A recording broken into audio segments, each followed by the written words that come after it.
በአነስተኛ ካፒታል አንድ ማሽን የተጀመረ ስራ ነው። የተለያዩ የቆዳና የቆዳ ውጤቶች ናቸው።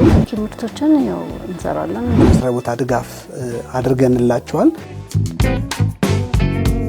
የሀገር ውስጥ ገበያ ከፍተኛ ነው። የንግድ ትስስር እንፍጠርም ያሉ አሉ። ሌላ በርደን መጫን ሀገር ላይ የውጭ ምንዛሪ ሳያወጡ እዚሁ እንዲያገኙ አድርገናቸዋል። በኢኮኖሚ ላይ ብዙ ፋይዳ ነው እያሰደሩ ያለው። የኢትዮጵያ ቆዳ በጣም የማይገኝ ነው። ለሀገርም በጣም ከፍተኛ የሆነ ሪሶርስ አለ። ወደ 53 የሚጠጉ ሰራተኞች አሉ። ለስልጠና ነው የመጡት።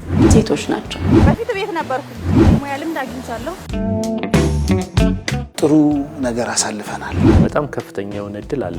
በመንግስት ያለ ሼድ ውስጥ ነው የምንገኘው። የተሟላ ነገር ለማቅረብ ተቸግረናል። ወደ ኢንዱስትሪ ፓርክ እንዲገቡ ነው የሚደረጉት።